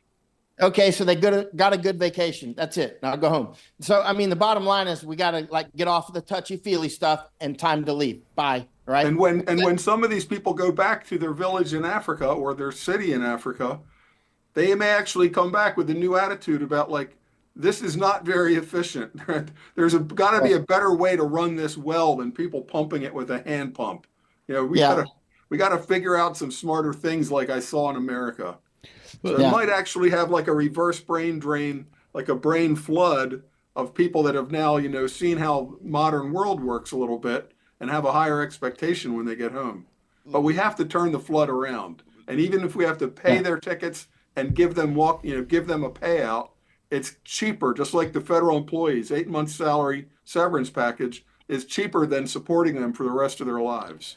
Let me ask you both, as we've talked about this, what's, Darien, Middle East, touched on the Matt Smith conversation from yesterday, and DOGE and USAID, with all of this now, if this is the plan, right, to move us off of this old system and into either a gold standard or crypto, some type of crypto reserve type currency, or CBDC, which Matt Smith was even talking about a gold-backed CBDC. And in my opinion, we're with our devices and everything we pay, we use our phones for everything now. We've already gotten accustomed to paying things with a smartphone, a smart device. But my concern is with all of this that we've just talked about, the fragility of the system. We saw during COVID people completely crumbled. Now, do you wonder with DOGE and USAID? And whoever wants to start with this, it's being done by design to get people understanding this system is not salvageable anymore, and people, so they'll all come on board saying, all right, we need to attempt this. And what will be the fallout if it accelerates and moves in the direction that Matt was talking about yesterday? Matt Smith, sorry. Yeah, so to what you touched on, Matt Bracken, earlier about universal basic income type of thing, government handing out money. The system is so fragile, and with these devices and social media and be able to create panic so quickly, I don't know how they can thread the needle on this, Matt. I compare us to Russia at the end of the Soviet Union, and they had a much higher level of social cohesion. The people had to figure out ways to keep coal coming into the plant, even though all the old Soviet contracts had collapsed and there was nothing to really replace them. They had a very primitive phone system and no internet. They had to literally be calling old factory people that they knew, old managers, and wheedle and cajole and promise to trade, assets that they had for coal now to not freeze to death. And they made it through a really brutal decade and came out on the other side much stronger as a people. Much stronger. If we go through the same kind of a stress test, I think our social cohesion will collapse and our cities will burn. Our supermarkets will be looted. The supply chains will break down. And I think that there will be, not even a way to institute martial law. It'll spin out of control so fast. So I'm not very optimistic about us going through, a transition with a 90% devaluation of the dollar. I like that Matt Smith was positive about Trump's economic team, very positive. that they are at least trying to really grasp the problem. He made so many excellent points. If you know there's a problem, you're on the Titanic and it's sinking, and you're just in denial, you just stay at the bar drinking and playing poker, then you're not even an adult. And he said Trump has a team of financial adults in charge now that have no financial need to come in at their age. They're financially set for life. And they're coming in because they really want to keep this ship afloat. And that's positive. But the medicine he thinks it's going to take to save this country, I think that the country will throw up the medicine and go into a social, chaos and disorder first. I don't think we can take the kind of financial crash that the Russians had and just find our way peacefully to the other side. I don't see it. Michael, what do you think? No, I agree with Matt. I mean, I returned to the United States in August of 2020 and explicitly, I was saying it over and over and over because I sense the United States is going into civil war. It clearly is. It's just a matter of time. The avalanche is building. It's clearly building, and additive pressures are adding up every day. As now, luckily, the major inflows of the invaders have been stopped. I'm going to guess 1% are actually making it into America now that used to make it, and there's probably a net outflow right now, which we need to increase considerably. But the conditions have been set to destroy the United States. And also to destroy our allies, right? Like Europe. Look at Europe. Part of our strength comes in having allies, right? Who also are under attack. That's why I keep saying we have to go after United Nations, United Nations, United Nations. Go after these people like USAID. And I think you're going to see all kinds of things. There's all kinds of things related to international sea trade that's also related to United Nations that most people probably are not aware of. It's not just the NGOs funding the invasions and that sort of thing. It's also a huge amount are related to actually why the ships are built in China, but not in the United States. This is all related to United Nations stuff. That's a whole separate story. But interestingly too, but going on about the United Nations, Diego Garcia, obviously an important, I'll just give you one vignette and I'll be quiet, but Diego right Garcia, in the middle of the Indian Ocean, very strategic. Yeah, very strategic. And United Nations is trying to wrestle that away from the United Kingdom to give it to Mauritius. And if you give it to Mauritius, that's giving it to China, right? So these are sorts of things that the average American who's watching Super Bowl stuff and talking about Super Bowl commercials, this is just way out of their world. You know what I mean? But it will actually destroy and kill them, right?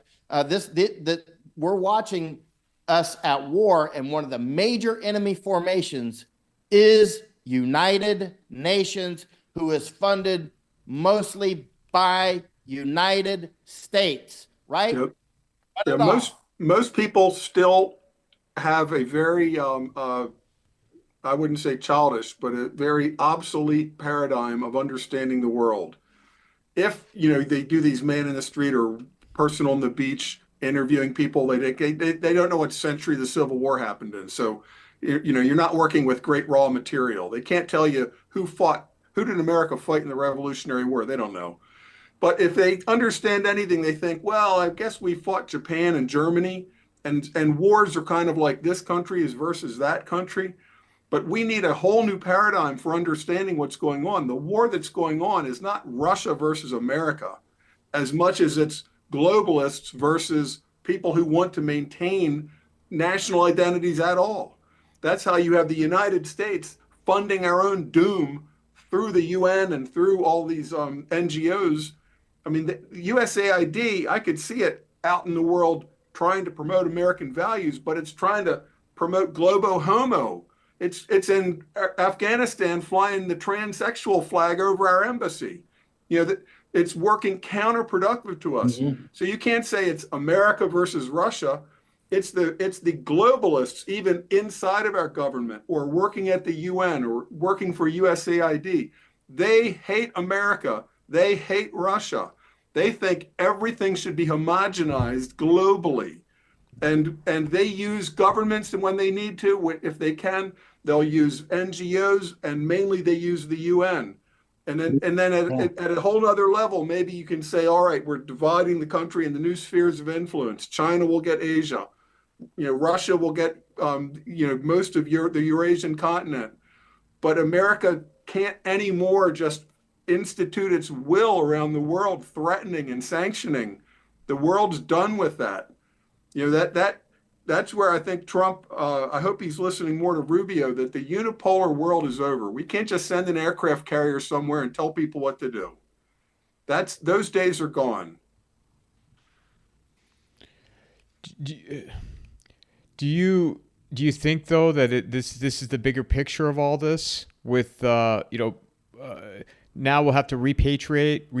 I'm saying it right? Repatriate, and that'll bring the industry back here if we can come on the other side of this, moving into this new system. Well, I really recommend Matt Smith's video, but the China model encourages, and he has a lot of smart things that the Chinese have done, where we've been very stupid. We have all of our business schools have majors that are in how to offshore jobs to increase your profits, how to strip the factory out of some Midwestern town and send it to China to increase your personal wealth, which to me is like how to be a traitor scumbag. You'll get rich while your country sinks. And China, everything is set up to bring industry into that country, and you have to reinvest. If you're making money in China, it has to be reinvested in China. You can't just take unlimited wealth out of China, not legitimately. You can try to sneak it out, but that's a financial crime, and people get, hanged and shot for that. Remember that Texas businessman that everybody said was crazy? NAFTA, American, that sucking Ross Perot. Jobs going to Mexico. Ross Perot. Turns out to be right. He was right. Ross Perot. Yep. But Ross Perot led to Bill Clinton because, he divided the conservatives. And so third party guys can have a great message, but in the end, just lead to what you don't want. Tulsi Gabbard got a great man. Tulsi Gabbard got confirmed today too.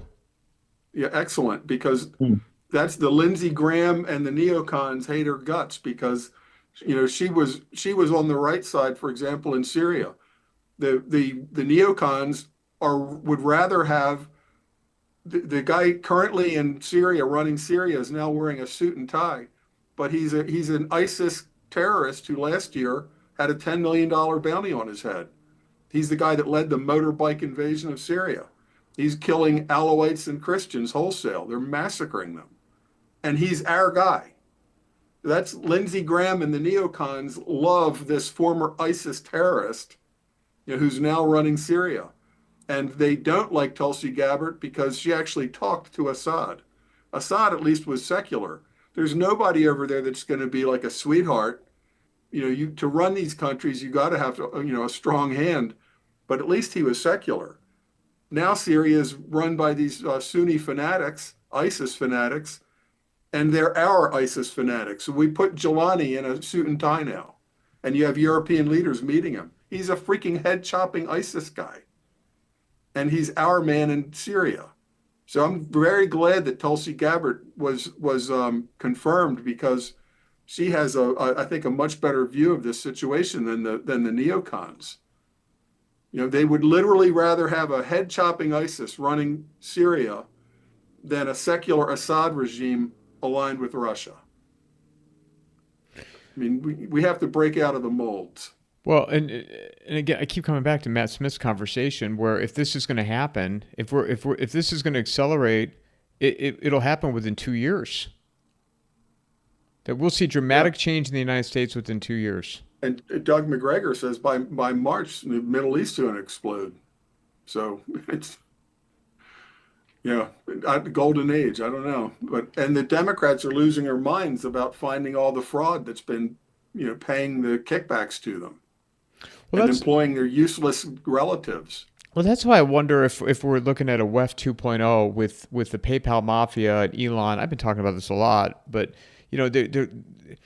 I've drawn the conclusion not to spend. What do you mean WEF 2.0? Well, so I've drawn the conclusion not to spend a bunch of time talking about the election, but all these people that were trying to get rid of Trump in 2020, they all went behind him this go around. maybe leading up to the moment we're in, talking about moving into this new system. So when I say WEF 2.0, casualties from it, Elon, Peter Thiel, Andreessen, David Sachs, what's his name? I called him Frank Lutkin yesterday, but it's Howard Lutkin. All these people that are building these financial instruments are looking at this saying, we don't need George Soros. We don't need Klaus Schwab. We're the World Economic Forum. I think Matt Smith's point out of that was that the globalists are in retreat right now. But aren't these the new globalists, though? Don't you think, in a way? No, I don't think so. Who was I listening to about this? That it's not that it's not that Mark Zuckerberg went to Mar-a-Lago to influence Trump. Mark Zuckerberg went to Mar-a-Lago like the Romans, bringing in some here's the prefect of Israel, and he's coming here to give us gifts and show his submission. That you're not just staying in your castle in Facebook land. You're coming here to basically genuflect to the new boss. So I'm not that worried about the tech bosses right now. We've got to get through a financial crisis. We could have a financial meltdown. We're talking serious social disorder if there's a financial collapse in this country, and they're trying to avoid that. And when somebody's worth more than $1 billion, 10 billion, I don't think that getting another billion is the biggest emphasis and is the biggest desire in their life, motivation in their life. Somebody that's got $10 billion is already flying on their private jets everywhere, can eat nothing but caviar day and night for the rest of their lives. All of their grandchildren are taken care of. They've got other motivations. Sometimes the motivation is to prove I'm smarter than the other Titan. But sometimes you have to accept that the motivation is we're on the Titanic and we don't want it to sink. And that's something Matt Smith said about the Biden regime. There were no adults in charge. They were all just grifters trying to get one last, big ripoff out of the Treasury before everything collapses. And Trump, at least, is putting serious adults in charge at the, OMB, Treasury, et cetera. So but the question is the Titanic taking on so much water that no matter who the captain is, it's not savable, with the deficit, with owing trillions of dollars. You just can't spin that out forever. Eventually there's a financial reckoning, and can our country survive that financial reckoning without an imploding in social disorder? No, you just got to fire the Department of Agriculture and make them grow and pick cotton. And send all of these, put agriculture in Kansas, put the FBI in Indiana, depower Washington, D.C. The Beltway, it's no mistake that, the 5 wealthiest counties in America don't produce anything except bureaucrats. It's the ones that ring Washington, D.C. These instead of having Washington, D.C. that looks like a modern Rome, all of these agencies should be scattered to different states, and maybe put them in generic buildings and rotate them. Okay, agriculture, after 10 years, you're going to Kentucky. You don't like it? Tough. You're not in it to get rich. Well, that was the other. You're in it. Oh, sorry, Matt. No, go ahead. That was the other thing with it too. Was we talked about yesterday was AI and how much of an impact that's going to have on white collar jobs, to where being able to work with your hands and moving back into more of that manual labor. There's going to be opportunity for that, as if this plan carries out, where things will start. Middle management, and most upper management is going to be wiped out by AI. Those decisions will be better made by a machine. The guy that's working at the middle level of the tire company, that's trying to figure out all the warehouse decisions and employment decisions. AI is going to do his job better than he ever did. He won't have a job, and that's millions of people. So, do we become? Are we all going to be on universal basic income? To me, that's the fish in the aquarium. As soon as they pull the plug and take the food away, they just decide we don't need all these people. We're just feeding them for nothing. Sooner or later, the AI just decides we have to reduce the number of these people we're just keeping alive and feeding through UBI. They already decided that, Matthew. They already decided that. Right. Yeah. And then the AI says, gas chambers and trains going to Auschwitz, it's not a good look. It's much more effective if we use AI to brainwash people with media into taking a jab that will slowly sterilize them and kill them off early. And they won't even notice. They'll even tell each other to take it. Yeah, they'll force each other to take it. Yeah, we'll watch. We'll get our own border sure patrol to load up the invasion buses, right? Yeah, We'll get our own border patrol. When you were talking about that, I want to mention one of the most influential books you'll ever read. It's called Ordinary Men, and it's about Reserve Police Battalion. I think it's 101, but it's Reserve Police Battalion and a number. These were not like fanatical SS volunteers. I bought it because you recommended it. I just haven't read it yet. Yeah, these are men in their 30s and 40s who were policemen in Germany. And they were, like in some kind of reserve status. They're called up to be like military police in Poland. And the initial part of the extermination of the Jews in Poland, they would just drive into a town of a few thousand people with a couple hundred of these reserve police battalion 101 people, just with trucks with loudspeakers, and the loudspeakers would tell 3,000 or 4,000 Polish Jews in this village, everybody go to the soccer field, go to the soccer field now. And so the people don't know what's going on. There's German soldiers, trucks, loudspeakers, they all go to the soccer field. They're led off like, a few at a time into the woods just next door to the soccer field and shot with Mausers, bolt action, bang, bang. They'd kill 3,000 people in the course of a day at close range with rifles, leading them into the woods, a half dozen at a time. These were not fanatical Nazis that, volunteered to be in the SS. They were just following orders and going along with the groupthink. The other guys are doing it. I don't want to be the weakling. We're being told the Jews are a problem, so that's okay. Everybody agrees Jews are a problem, and everybody's doing it. And nobody wanted to rock the boat and just say, I think this is wrong. You don't want to be the weak link. So if the Border Patrol are told to put illegal alien criminals, with gang tattoos on the bus to your town, they'll do it. They'll do it. Or to bomb Gaza. Right. Or to invade Gaza. Yeah. Send the Marines to Gaza. It'll be great. It'll be better than Beirut. I guarantee you. It'll be even more fun than the Gaza Pier and Beirut put together. I mean, this is the harebrained scheme of all time. But they'll do it. Oh, yeah. Literally, the Border Patrol has been invading our country. We've got video. I made video. Many people made video right in front of me, 5 feet away, talking with me. Loaded. I don't want to lose my pension. Putting them on the buses. I don't want to lose my pension. I don't want to lose my pension. Yes, like invading your country. You can't make up this stuff. We literally saw how the Nazis did the camps. We literally saw it right in front of us. Right. We just haven't seen the take them into the woods and shoot them phase. But I don't want Well, I don't know. I don't know this part. Right. I read that book, The Nazi Doctors, like 30 years ago. Right? Yeah. I see when it came out, I read it in the 90s. And there's the nurses putting them into infants. Yep. Nurses injecting infants. Yep. Yeah, we have seen that. It was the jab, right? We have actually seen it, but on a much larger scale. And closing, just arbitrarily saying churches and gyms have to close, but strip clubs and everybody says, whatever you say, you give us an order, we'll obey it. Just follow an order.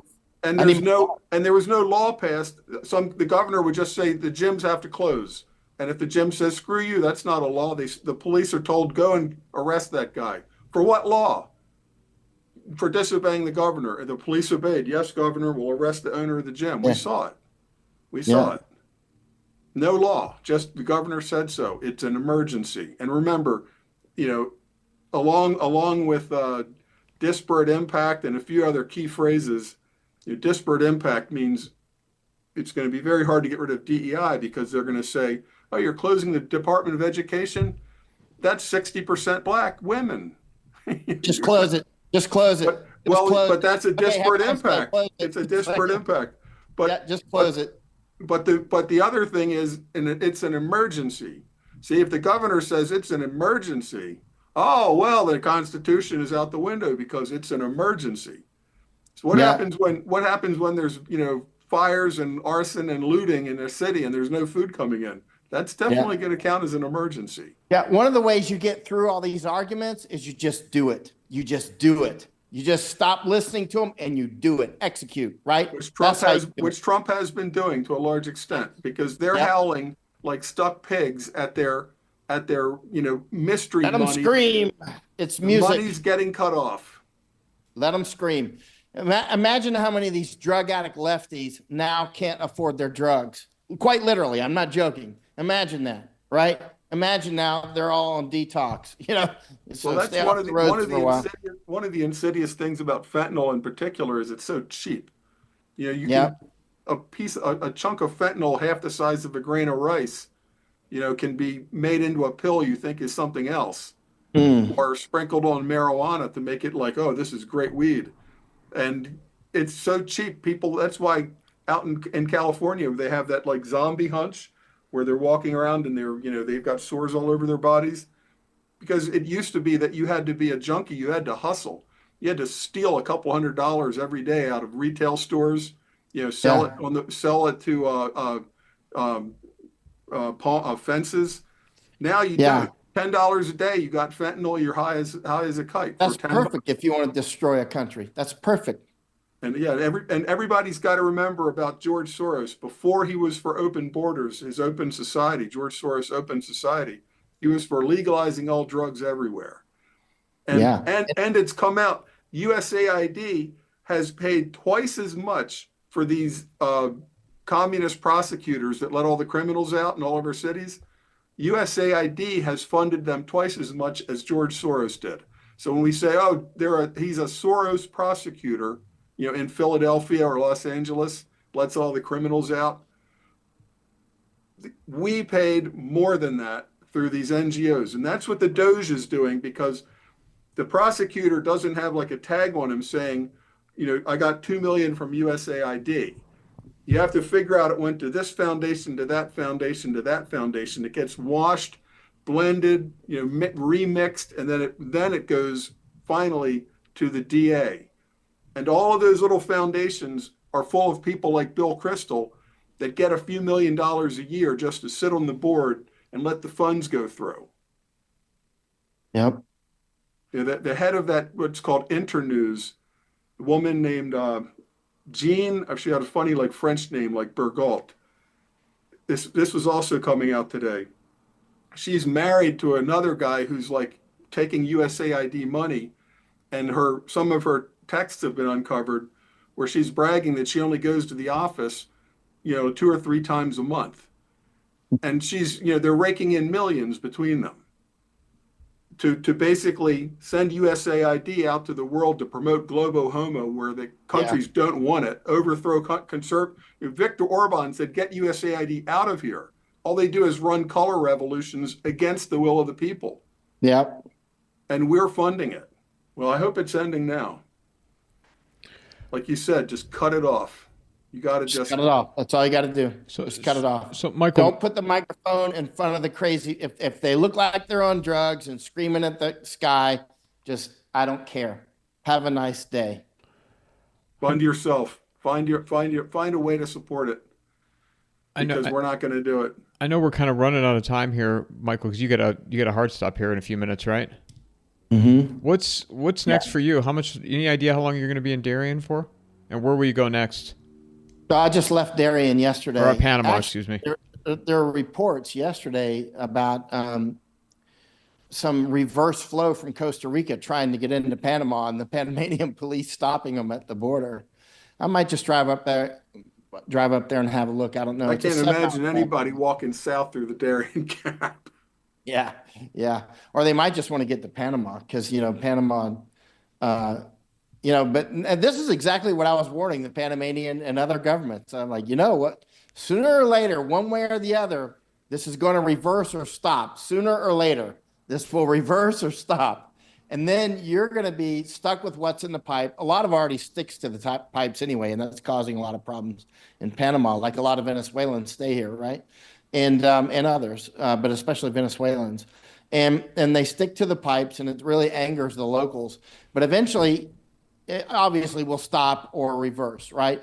And it looks like it's doing both at this point. So the ones that are stuck here, and others are going to want to come back through. Now, one of the things, some of the people that I took into the Darien Gap, I took 50 or 60 people, and some of them are very interesting people in very high positions at this point, right? And one of them told me the other day, he said, we're going to prosecute as many as possible to set the example, right? And he's in a position to do it, and so this is the sort of thing that'll make people want to come back so they can leave on their own terms. Let's say you're a Mexican or Venezuelan or whatever, and do you want to get arrested and go to jail in El Salvador, or do you want to leave on your own terms, sell your tools and sell everything and go home, right? Because otherwise, you could end up literally and I think that if the El Salvador prison thing is legit, obviously don't put American citizens in there. But I mean, if that's legit, and I would make that a big information campaign, like here's all the people here's people from Nepal that got caught committing a crime in an El Salvadorian jail. Yeah. That'll make the people self-deport. Yeah, Gitmo. El Salvador super prison, or we fly you home to Nepal with $5,000. That's it. Choice. No money. When I was in Lithuania, I went out with I spent 5 weeks in Lithuania before the Russian war, because the Belarus was starting to push people to Lithuania and Poland, and so I was with the Lithuanian army in Afghanistan. So I know people. So they gave me full access to their camps there in Lithuania, right? So for 5 weeks, so at one point I was out there with a member of parliament. And he was in English telling people, I got it on video. He was like, we're giving you the opportunity. We will pay your flight home, and you can go now, or you can stay here. And I don't know how long it can be. It can be 6 months. It can be a year. You can be stuck in this camp. But this is your opportunity. We'll pay for you to fly home, or you're going to stay here incarcerated, because you will not go forward. You will not go into the EU. You will not go through Poland. You will not go through any, Latvia or Estonia, any of that stuff. You're just going to be stuck in this camp, right? And so, I mean, that's the way to do it. Don't offer them any money. Just like, we'll give you a flight home and that's it. Or you can be adjudicated and you may end up in a prison in El Salvador. And we'll play the violin, or you can go home right now, right? Because listen, I've been to places I spent a year in Nepal. And all these I love Nepal. I like Nepalese people, or I wouldn't have spent that much time there. But the bottom line is, many of the Nepalese will tell you there's a war in Nepal. No, there's not. That's bullshit, right? There's no war in Nepal. And even when the Maoist war was going on, which I was there, I was out with the Maoists all the time. But even when that war was going on, most of Nepal was not at war, right? I mean, you could easily, even during the war, live in Nepal and not be in a war if you didn't want to be in it, right? So it's just nonsense. Many of the places that these people come from, I've been to most of the countries they come from, right? It's like, there's no war in India. There's no war in Nepal. There's no war in Bangladesh. I've been to all those countries. There's no war in China, right? And yet you're coming into our country, right? Just send them all home, and including Chinese. I would take Chinese that you catch growing marijuana in Maine and stuff. I'd put them in a El Salvadorian prison. That'll make the Chinese start to really hit the road. What percentage of the people that you run into in camps, whether it's like Lithuania or Panama, what percentage of them have a phone? Oh, almost all. Like, for instance, the Angolan preacher, I can give you his phone number. He's got one. So the word gets around real fast. It's not like they haven't heard that Trump was elected. They know Trump was elected in their home country and America. So they know. So they know. Hey, guys are being sent to El Salvador. They hear that. That fast. Fast. So just like they knew like all the tricks. These are the things to say. Go to this camp. They'll give you a map and they'll give you a bus ticket. They also hear the reverse. They're sending people to Gitmo and to this, Supermax in El Salvador. Yeah, just do the information war in reverse, but make it real. The information war needs to have real teeth. Like, we really are sending people. It needs to be people are really going to the prison in El Salvador, and here's the photos of them frog walking, right, with all the tatted dudes, right? It needs to be really guys there, right, sitting on the curb with the flex cuffs, right? And that needs to be head down. Put your head on his back. Right. Yeah. And then you do your normal stuff and send that to everybody's text. It's easy to text that to everybody's phone, That's simple. That's simple advertising, right? You can text it. They'll see it in their news. Put it on Univision, put it on all those things, right? How You can terrible run it. Trump is. Terrible Trump is sending people to a terrible prison, but the message still gets out. Oh yeah, let CNN run it, man. CNN will run it in Espanol, man. It'll get all over the place. Crying, they'll be everybody hates crying, Trump. they'll be crying, but people will still get the point. Yeah, I'm gonna have like 10 statues built to Trump. One's gonna be the jabber, right, and the fraudster that he is, and then there'll be one, but he got all these people out. Right. So it'll be like one of those Shiva things where you got different faces. Not Shiva, Right. but you know what I'm saying. And then he sent the Marines to Gaza, and everything went. 108 faces of Shiva, 108 faces of Trump. Michael, where can people find you? I'm on Substack and I'm on X every day. I don't go on Substack every day, but I'm about to put some stuff behind the paywall on Substack. That way I can maybe keep myself out of trouble. But I'm going to put some really interesting stuff up on Substack.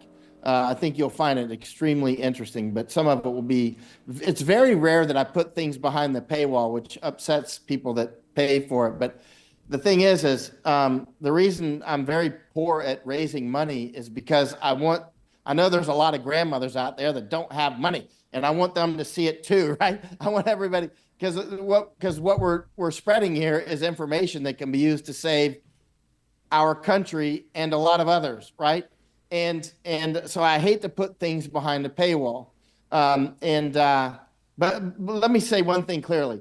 I hope all these things that come out, these releases that they find, put it all out, because I never took the money. It's going to make me look like a superhero, right? Like for instance, when WikiLeaks came out, the first thing I did was check my name, because I was like, this could get me killed, right? But I look on WikiLeaks and I'm like, it makes me look pretty good. So next thing you know, I'm very positive WikiLeaks, because you can see that private intel company in Austin, Texas. What are they called? Anyway, there was somebody in that intel agency was asking. Yeah, Stratfor. So if you look up my name in Stratfor and WikiLeaks, you'll see them internally talking about me, wishing to reach. Somebody's asking permission higher up if they can reach out to me, because I'm so accurate on Anbar province and way ahead of everybody else. So that's like 2006 or 2007. So WikiLeaks came out and released those. What I'm getting to is, I hope all these records come out, because I've been playing a clean game. But I can tell you what, that means also you're playing a low budget game, because the money is definitely in the criminality, definitely. And we have to take it out of that, right? The money is in supporting China. The money is in supporting our enemies and leaving the borders open and running NGOs. That's where the money is. And we have to reverse that. But as the information war is becoming more grassroots, with Elon buying Twitter and taking the censorship away pretty much 99%, people can now judge these organizations and say, you're all whores. BBC, you're taking the CIA money. I mean, there's an old saying, who pays the piper calls the tune. And that's right. We're not paid by anybody, so we call the tune that we ourselves see. So besides your Substack, I know that you also have the regular, the Venmo. Mike Ferris, aren't you on Venmo also? Is that your main? Yeah. Me, yeah. Yeah. You can just drop some. You can just transfer a couple bucks and keep Mike flying. Keep Michael Yan flying.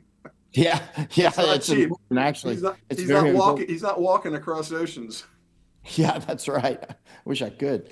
But I can tell you one thing. We have made actually most of what I do, you never see it, because most of what I do is like taking you to the Darien Gap, and now you talk about it a lot, and you reach millions of people, Matt and Mike. I mean, when you came to Darien Gap, you saw what's going on down there. I took Brett Weinstein. Brett was contacting me yesterday because he's about to do some big interviews. He came back, went on Tucker and all these different things. And, so he reaches millions of people. I take a lot of people out there and just show them, and then step out of the way and send them, videos or whatever. Plus people who call and text you, people that you see on television that call and text Michael Yan. You have no idea. You have no idea. The people that call and text me. They won't admit it, and you won't be on Fox. Yeah, you have no idea. People this close to Trump on a daily basis, right? Daily. You saw Trump actually violated my copyright a few weeks ago. He actually published one of my photos, which was funny. People are like, sue him. I'm like, I'm not going to sue Trump. He's using it in a way that kicks China out of Panama. Have fun, free. But your currency, as all these disclosures about what whores and prostitutes these people are, your currency goes up because your currency is ethical behavior. Yeah. And true financial independence. So your people value your judgment because they know most people have to look at any reporter's work and say, all right, how do I filter it? Oh, he works for Reuters. He works for, who's paying his salary? And can I say something? 2 drug addict Reuters bureau chiefs. One was bureau chief in Jakarta and one down in Singapore or Bangkok. One was named Andrew McGregor Marshall, and the other one was David Fox. They both were attacking me real hard for work I was doing in Thailand, right? And they both turned out to be drug addicts. And they both were bureau chiefs at Reuters. I'm saying this without fear of losing a defamation lawsuit. It's straight up true. One of them ended up in jail, David Fox, in Indonesia for dope. He was a bureau chief at Reuters. Think about that. Reuters employing as bureau chiefs drug addicts. Andrew McGregor Marshall was a straight up drug addict. That's why people call him Andrew Meth and Mushrooms, right? And what are you going to do? Sue me, Andrew? It's all true. I've got who was the American reporter that wrote that everything was great in the Ukraine during the starvation?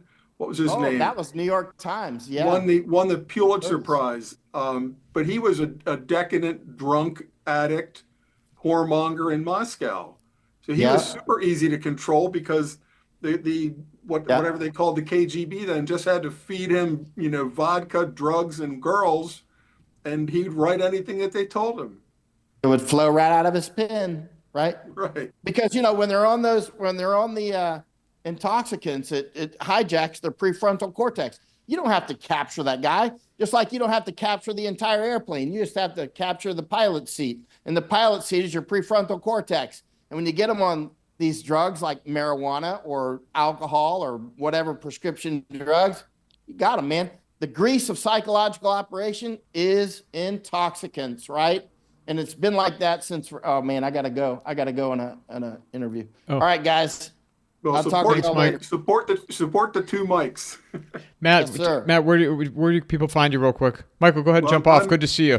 Yeah, I'm on X also, and as Matt Bracken 48, and I have books. So if you want to read things that I predicted long ago, like the coming cartel war and what's going to be happening down here, I've been writing about these things for years. So I have books at Amazon, or if you want to get them straight from me, postage is so much of it that if you buy 3 books or more, I'll do them for just $20 each. Or if you want the Kindle or Audible, you have to go to Amazon.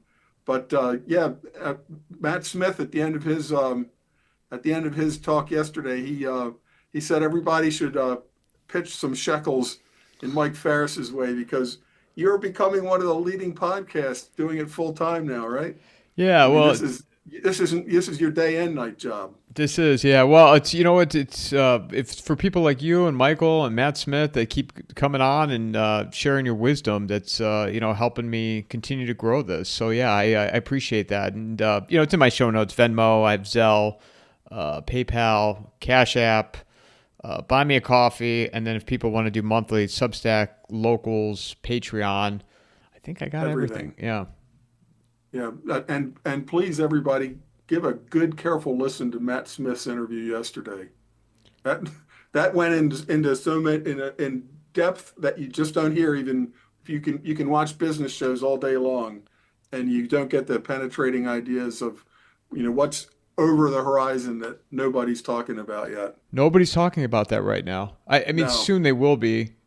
Serious restructuring, and like you asked him about what the gold. And of the faith in the stock market, private investors compared to the big firms, And you said the big firms, they certainly must be aware of all this, and it's like not really. They can't. They don't have the imagination to see what's 3 or 4 steps. Not just talking about picking stocks here, or commodity bets. We're talking about a restructuring of our financial system. Yeah, and then why you need to buy things like land and precious metals, because we could see like a 90% devaluation in the dollar. So, your current pension might buy 2 days of groceries, but the gold might be at 20,000 an ounce. Here's the thing, though, that I thought about this after, and I'll share this with you, and we can wrap up. But you have if you have your pensions, right, your state federal pensions, and that gets evaporated away or inflated away. If we come out on the other side of this, will we still be using a dollar? Like going to the bank, you won't be pulling out cash anymore, right? You won't go to your Wells Fargo, your Chase Bank, or whatever. It's you either, when you have this kind of a big devaluation, you're either going to have a COLA, cost of living allowance, where your pension keeps rate with inflation, but then it'll just be like Weimar hyperinflation. You're going to be just printing trillions per month to pay pensions and salaries.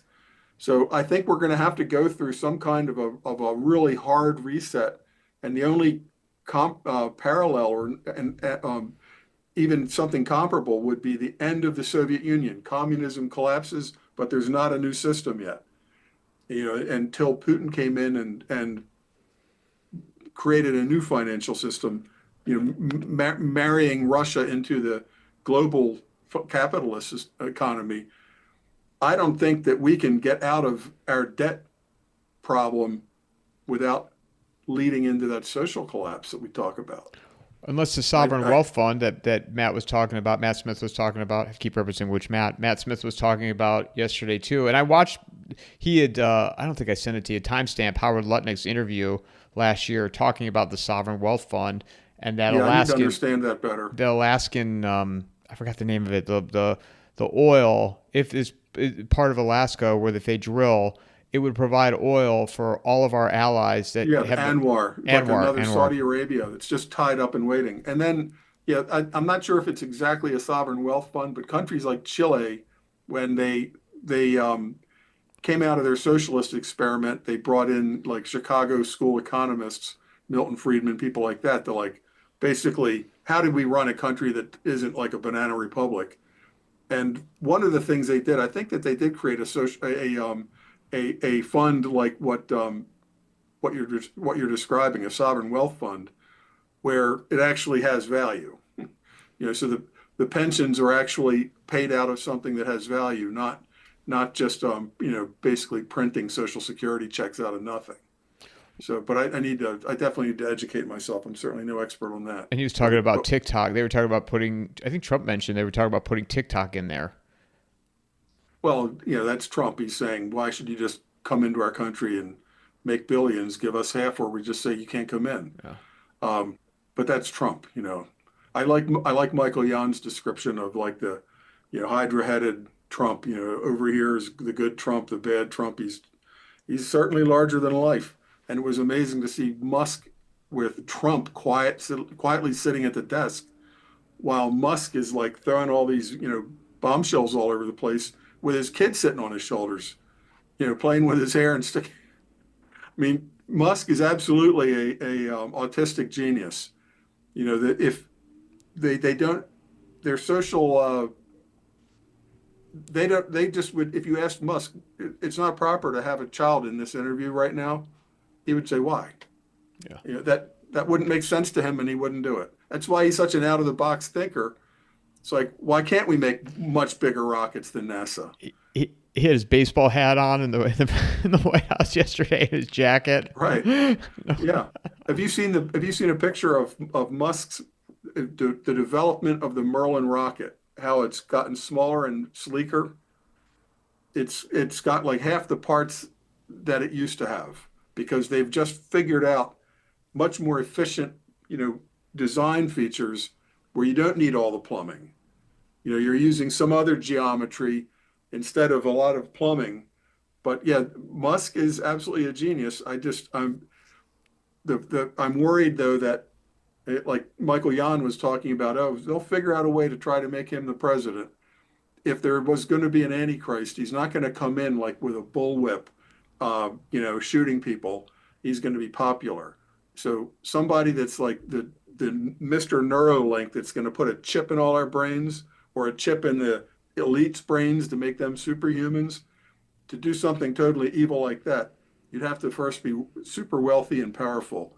And you'd have to give a lot of people all the good things that they want to make yourself, an exalted leading citizen, to then convince them to take a chip in their brain, which I'm not taking, but you'll probably have to pay $1 billion to get the chip in your brain, then you're a superhuman. But that part of Musk I don't get. But he's definitely an out-of-the-box thinker.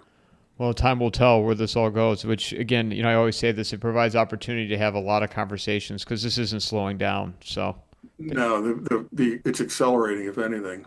And this topic, McGregor saying Middle East war by March.